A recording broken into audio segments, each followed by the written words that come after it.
さんこんにちは、しーまゆです。今日は人類滅亡についてお話ししていきたいと思います。前から動画を見てくださっている人はお気づきだと思いますが、動画のスタイルを変えているので、そのあたりについての心境は概要欄に記載しています。気になる方はご覧ください。さて、それでは早速本日のテーマ、人類滅亡について話していきたいと思います。すごいショッキングな話をするなとか、すごい大きなテーマだなと驚いた人も多いのではないでしょうか。でもこのテーマは私は今すぐに考える必要のあるテーマだと真剣に思っています。あなたにとって理想の未来とは何ですか？死ぬ時どんな気持ちで死にたいですか？令和になって風の時代、人生100年時代なんていろいろと言われていますが、どんな未来が来たら嬉しいでしょうか。今から100年前を振り返ると、1921年、まだ大正時代です。鬼滅の刃の炭治郎が生きた時代ですね。第二次世界大戦さえもまだ起きていない時代です。そこからたった100年の間に人の生活は目まぐるしく変わってきました。大正時代には洋服や洋食、路面電車やラジオ、蓄音機が普及しました。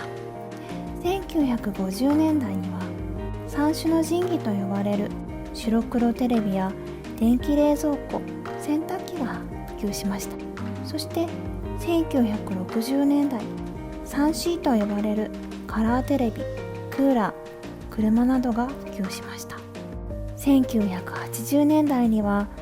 パソコン、そしてマクドナルドやケンタッキーなどのファーストフード、さらにコンビニが普及しました。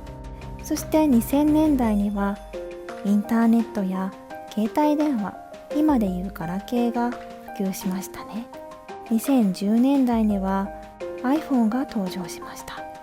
世の中はどんどん便利になって物であふれ、大体の生活必需品はすぐに手に入るようになりました。今の平均的な日本人なら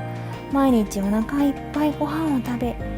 清潔な服を着てスマホで友人との会話や動画やゲームを楽しむ、そんな日常ではないでしょうか。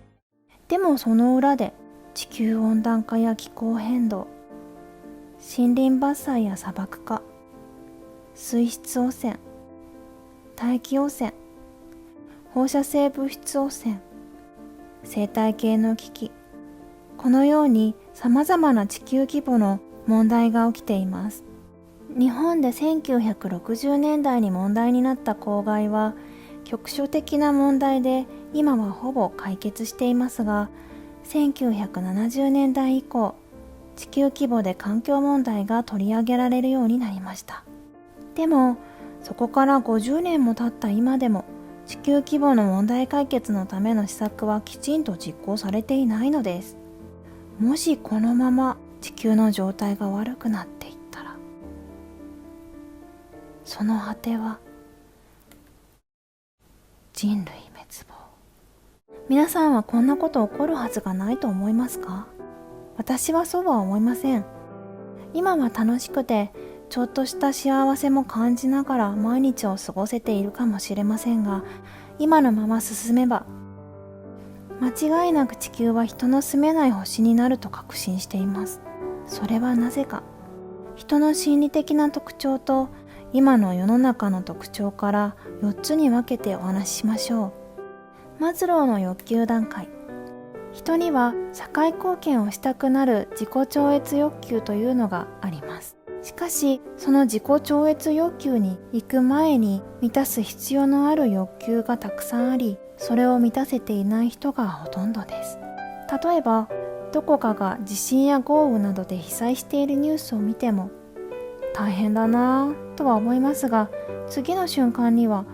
今日のお昼ご飯どうしようなんて考えていませんか？人は誰かの助けになることよりも自分の生活の方を優先して考えるものです。時間管理のマトリックス、スティーブン・コビー博士の7つの習慣で語られる時間の使い方に関する考え方ですが、緊急じゃないけど重要なことに時間を使える人はほとんどいません。例えば健康のためにもダイエットをしようと思い立っても、仕事や家事に追われ、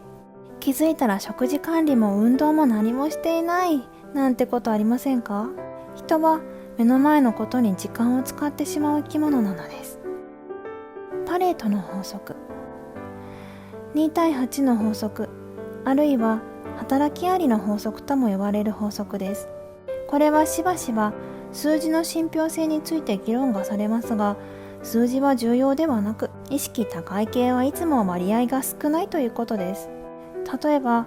お金が欲しいから副業をしたいなと思って副業について検索をしたとします。そこから実際に行動を起こす人は少ないし、さらに行動し続ける人はもっと少ない、そういうものなのです。利己的な人が世界の上層部にいるから。最後は少し違った観点からですが、自分たちの利益のために地球環境を壊す商品を多くの人に使わせ続けているという事実は現状すでにそうですよね。戦争が技術発展や経済的利益のために起こされているなんていう説もありますし、水をめぐった争いが起きるという説もあるように、もしかしたら第三次世界大戦を起こされるかもしれません。さらにその流れでどこかの国が核兵器を使う可能性もないとは言い切れない。それが現在の世界情勢なのです。だから気がついたらがんになっていた、あるいは脳卒中で倒れたみたいな感じで、一人の人生ではなく人類の文明が急に終わっているかもしれません。これをブラックジョークだと思うか、真剣に捉えるかは自由ですが、かくいう私もこれらの現象に絡め取られている一人です。私は意識だけは高い系で、自分の生活を維持するのでまだまだいっぱいいっぱいです。もうすぐ人類が滅亡するかもしれないと聞いて、皆さんはどんな気持ちになりましたか？嫌でしょうか？それとも悲しいでしょうか？はたまたどうでもいいでしょうか？マトリックスのようにこの世は仮想現実だとか、人類は過去にも何度も滅亡しているなんて説を唱える人もいますし、人類の滅亡を気にしたところで意味はなく、今を楽しむことの方が重要かもしれませんね。でも、もしこの世界が仮想現実だったとしても、過去にも人類は滅亡してきているとしても、私はせっかく生まれてきたのだから、たくさんの経験をしてから寿命を全うして、最後まで幸せだったと言って死にたいです。皆さんはどうでしょうか？もし同じように思う人がいてくれるならば、私たちはどうしたらいいでしょうか？考え方が科学寄りな人は、イーロン・マスクのスペース X とかがやってるみたいに宇宙開発をして地球外に移住したらいいんじゃないかなとか、地下にシェルターを作っておいてそこで生活したらいいんじゃないとか、地下に冷凍施設を作っておいて地球環境が回復するまでみんな冷凍保存されておいたらいいんじゃないかななんて思うかもしれませんね。科学の素晴らしさは私も知っていますが、本当に今の科学技術でそれが可能でしょうか？可能だったとして70億人全員が使えるようなものを作れるでしょうか？もし実現したとしても、破壊や争いをやめなければ結局どこに行っても同じように自滅していくんだろうなと思います。そして考え方がスピリチュアル寄りな人は、波動の高い宇宙人に助けてもらえるから大丈夫とか、次元上昇して地球が破壊されても生きられるようになるから大丈夫だとか思うかもしれませんね。スピリチュアルは私も信じていますが、これらが可能な保証がどこにあるんでしょうか？本当にいろんな考え方の人がいる中で、人類全員が可能だとはあまり思えません。私は科学的なこともスピリチュアル的なこともどちらもあり得るかもしれないとは思っていますが、 100% は当てにしていないので、自分ができる限りのことをしたいと思っています。意識的に動いている人たちで力を合わせて地球に良い商品を生み出して使い続ける。そして GAFA が世界中を席巻したように、意識的でない人たちも気づいたら地球に良い商品を使っていたという状態にする、この2つをやりたいなと思っています。ですが、ちなみに2番目は利己的な人に止められるかもしれないので、 VR 技術の進歩を促して利己的な人たちが仮想世界に移住して好き勝手できるようにするというのも同時に必要なことかもしれないと思っています。先ほどお話ししたような人類全員が地球表面から離れるとか、意識をスピリチュアル的に変えるとか、それよりは現実的なのではないかなというふうに思っています。まあどちらにしてもお金が莫大に必要で、利己的な人たちとの交渉が必要なので、ハードルが高いのは変わりないですが、最近世間的にもさすがにそろそろ地球がやばいかもしれないという意識からか、 SDGs という世界的目標の話が普及してきていますね。これについて都市伝説では、 SDGs はニューワールドオーダーを実現するためで、悪魔崇拝による管理社会、搾取の社会のためだなんて言われていますし、 SDGs ウォッシュだとか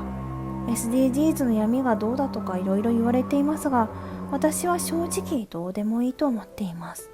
それらについて議論するよりも、人類が滅亡せずに地球がきれいでみんなが笑い合って生きていける社会を作れるかどうか、そのために一人でも多くの人が考えて行動すること、それが一番重要だと思っているんです。あなたはどう思いますか？テーマがあまりにも壮大すぎて途中から思考停止してしまった人も多いかもしれませんね。でもコロナウイルスがあっという間に世界中に広がったように、地球に住めなくなる日ももしかしたらあと1年足らずでやってくるかもしれないのです。そうは言っても江戸時代に戻れっていうのと思うかもしれませんね。私はそんなことしなくても大丈夫だと思っています。自分も快適で近未来的で楽しいおしゃれな生活をしながら地球の環境も守る、それができると思っています。その具体的な話は次回以降の動画でしたいなと思っています。はい、ということで今日は人類滅亡についてお話ししてきました。皆さんいかがだったでしょうか？もしこの動画が良かったなと思ってくださった方は、高評価とチャンネル登録もよろしくお願いします。それではまた次の動画でお会いしましょう。バイバイ。